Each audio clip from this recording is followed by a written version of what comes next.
देखिए इस वीडियो में हम सीखने वाले हैं HTML के माध्यम से। देखो फॉर्मेटिंग टैग्स है ना, तो इसमें हम बोल्ड करना सीखेंगे, अंडरलाइन करना सीखेंगे और एटैलिक करना सीखेंगे। बाकी जितने भी एट्रीब्यूट हैं मैं सारे एट्रीब्यूट सिखाऊंगा इस वीडियो में, क्योंकि मैंने प्रोजेक्ट के बेस पे मैंने ये सिखाई नहीं थी, ये उसमें है नहीं यूज़ नहीं करे थे मैंने, तो इसमें ये मैं यूज़ करना सिखा देता हूँ। फिर हम CSS पे इस्तेमाल करेंगे, ठीक है ना। तो पहले हमें बोल्ड का इस्तेमाल करना है, तो बी ओपन टैग करेंगे तो क्लोज भी करना होगा, ठीक है ना। तो फिर यहाँ पर लिख देता हूँ मैं लॉरिन, है नी। मैं चाहता हूँ 30 वर्ड्स का आ जाए, तो यहाँ 30 वर्ड्स का मतलब मैं चाहता हूँ कंटेंट, तो मैं एंटर करूँगा ना, जो 30 वर्ड्स हो जाएंगे। अगर मैं सेव करके रन करके दिखाऊँ तो आपको बोल्ट दिखाई देगा। तो मैं आप देखिए मैंने फ़ाइल यहाँ पर बनाई थी, मैं इसे ओपन कर लेता हूँ। जैसे मैंने की देखो बोल्ट हो गई ना, ये बोल्ट है, ये मोटा दिखाई देने लगा। अगर आप चाहते हैं कि अंडरलाइन आ जाए तो अंडरलाइन भी ले सकते हैं। देखिए मैं दिखा दूँ अंडरलाइन किस तरीके से लेते हैं। देखो ये रहा, यू ओपन टैग करेंगे तो क्लोज भी करना होता है। तो मैं इस तरीके से यहाँ पे मैं यू अंडरलाइन दे देता हूँ उसमें इस तरीके से, और यहाँ से मैं कट कर लेता हूँ उसे, और मैं यहाँ पेस्ट कर देता हूँ उसे। और जैसे मैं पेज सेव करा और मैं रिलोड करके दिखाऊँ आपको, 2 अंडरलाइन आ जाएगी इसमें, आ गई ना अंडरलाइन। अगर आप चाहते हैं कि तिरछा दिखाई दे तो इसमें एटैलिक का इस्तेमाल कर सकते हैं। तो एटैलिक का इस्तेमाल करने के लिए आई टैग का इस्तेमाल करते हैं। तो यहाँ पे मैं देखो इस तरीके से कर लेना, जैसे आप ओपन टैग करेंगे तो क्लोज भी करना होता है इसमें, है नहीं।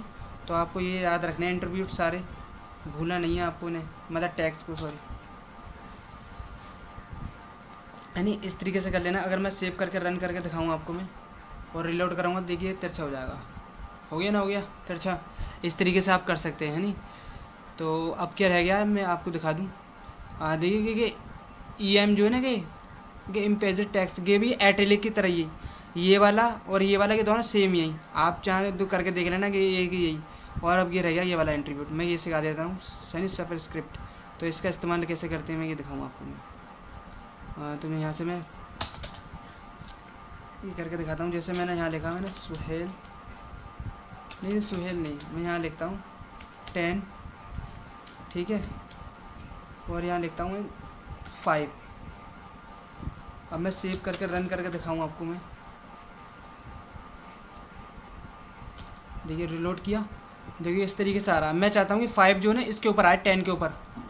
तो किस तरीके से करेंगे, उसी के माध्यम से करेंगे। तो यहाँ पे हमें लिखेंगे ओपन टैग करेंगे तो क्लोज भी करना होगा, तो super script SUP super script, ठीक है ना। और इसको मैं यहाँ से कट कर देता हूँ इसे, और यहाँ पे लिख देता हूँ इसे 5। ये जैसे मैं 5 लिखूँगा तो ये उसके ऊपर ही आएगा ये। अब मैं सेव करके रन करके दिखाऊँगा आपको, देखिए आगे ना आ गया 5 इसके ऊपर। अगर आप चाहते हैं कि मतलब ये 5 जो आ रहा है 10 के ऊपर, मैं चाहता हूँ कि नीचे आए, तो आप इस तरीके से भी कर सकते हैं। देखिए ये रहा एक, ये सब स्क्रिप्ट, ये सुपर स्क्रिप्ट था, ये सब स्क्रिप्ट है। तो सब स्क्रिप्ट का भी इस्तेमाल कर सकते हैं इस तरीके से। तो मैं ज़रा मैं यहाँ लाइन BR टैग लगा देता हूँ, जिससे अच्छा दिखाई देगा, ब्रेक होकर आएगा। तो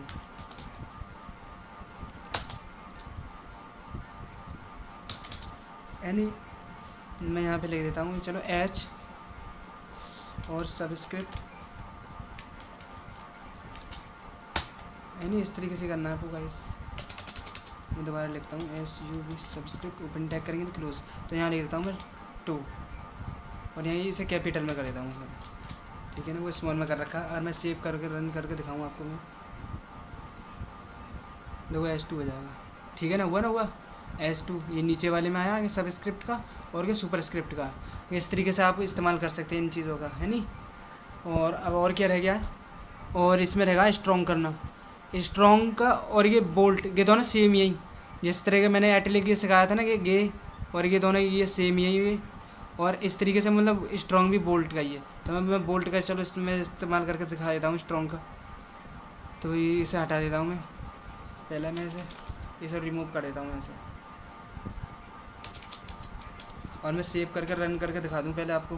नहीं, आपको उनको समझ में नहीं आएगा। देखिए हल्का होगा ना। अब मैं से चाहता हूँ बोल्ट करना, तो स्ट्रॉन्ग का इस्तेमाल करके, ठीक है ना। जो मैंने बीट, आप चाहें तो बी टैग से भी कर सकते हैं, जो मैंने पहले सिखाया था ना बी, वो तो मैं स्ट्रॉन्ग के माध्यम से सिखाऊंगा, है नहीं। स्ट्रॉन्ग ओपन टैग करते हैं तो क्लोज भी करना होता है, नहीं। इस तरीके से कर लेना है आपको। तो यहाँ से मैं कट कर देता हूँ और यहाँ पेस्ट कर देता हूँ इसे, और मैं सेव करके और रन करके दिखाऊँगा आपको गाइस। जैसे मैं रन करूँगा ना, रिलोड करूँगा, तो जैसे देखो मोटा हो जाएगा। हो गया ना, हो गया। तो आप इसका इस्तेमाल कर सकते हैं इस तरीके से भी। तो ये याद रखना, ये और ये दोनों सेम ही, और ये वाला और ये दोनों सेम है। अब रह गया स्मॉल। तो स्मॉल का क्या यूज़ होता है, मैं आपको ये भी दिखा देता हूँ। ये स्मॉल का यूज़ ये इसलिए होता है, देखिए जैसे यहाँ पे ये मोटा मोटा वर्ड दिखाई दे रहा है, तो यहाँ पे छोटा वर्ड दिखाई देगा स्मॉल में। तो मैं यहाँ की ये ले लेता हूँ यहाँ से। तो स्मॉल में करने के लिए स्मॉल डालना पड़ेगा मुझे। मैं सॉरी, यहाँ पे मैं स्पेस देकर करूँगा। ओपन टैग करना होता है तो क्लोज भी करना होता है सर।